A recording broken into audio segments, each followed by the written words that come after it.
Assalamualaikum warahmatullahi wabarakatuh. Kami dari kelompok 6 akan menjelaskan tentang penerbitan dan publikasi ilmiah. Dan dengan disusun oleh kelompok 6 dari kelas HSB semester 3. Yaitu yang pertama, Gia Adinda dengan NIM 19082020041. Kedua, Lika Sulistiawati 19082020065. Muhammad Gunawan 19082020045. Yang pertama yaitu pengertian penerbitan. Secara umum, istilah penerbitan atau publishing kerap merujuk pada produksi dan distribusi informasi dalam bentuk tercetak dan ditujukan untuk dapat diakses oleh publik. Adapun orang atau individu yang memimpin organisasi atau perusahaan penerbitan disebut dengan penerbit. Yang kedua, jenis-jenis penerbitan.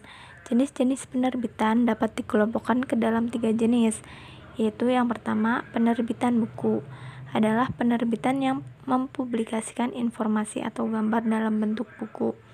Yang kedua, penerbitan berkala atau disebut juga dengan publikasi berkala adalah salah satu kategori publikasi berseri yang terbit dan berdasarkan jadwal tertentu. Yang ketiga, penerbitan audiovisual adalah rekaman gambar atau suara yang dibuat, disimpan, diterbitkan, dan dapat dilihat sebagai film gambar bergerak maupun tidak bergerak. Selanjutnya ada pengertian dari publikasi ilmiah, yaitu hasil karya pemikiran seseorang atau sekelompok orang setelah melalui penelaahan ilmiah untuk kemudian disebarluaskan dengan tujuan mengkomunikasikan ide dan hasil penelitian atau penemuan barunya kepada masyarakat dalam bentuk karya tulis ilmiah antara lain berupa buku, jurnal, laporan penelitian, makalah, poster ilmiah, dan lain sebagainya. Ada juga jenis-jenis publikasi yang dapat diterima sebagai kontribusi terhadap bidang ilmu pengetahuan dan penelitian sangat bervariasi di antara berbagai bidang. Yaitu yang pertama ada korespondensasi, ialah proses keterhubungan antara penulis paper dan penerbit jurnal yang dalam sistem OJS atau Open Journal System seluruhnya dilaksanakan secara online sesuai ketentuan sistem manajemen jurnal. Yang kedua ada laporan tertulis, yaitu yang berisikan laporan secara tertulis.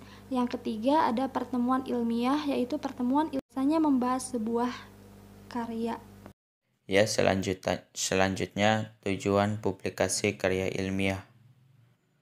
Tujuannya apa? Yang pertama itu kita dapat berkontribusi untuk dapat menyelesaikan sebuah permasalahan yang belum memiliki solusinya. Yang kedua, dengan banyak publikasi, tentunya semua orang akan mengenal karya kita dan kita memiliki jaringan networking cukup luas. Dan nomor 3, dengan banyak publikasi kita dapat menambah dan memperkaya ilmu pengetahuan kita. Selanjutnya, cara mempublikasikan karya ilmiah. Cara mempublikasikan karya ilmiah atau hasil penelitian dapat dilakukan dengan 2 cara.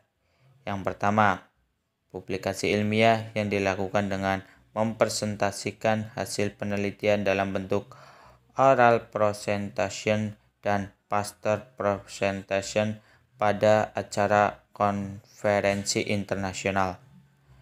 Dan yang terakhir, publikasi ilmiah dilakukan dengan bentuk tulisan, yaitu artikel atau makalah ilmiah pada suatu jurnal ilmiah.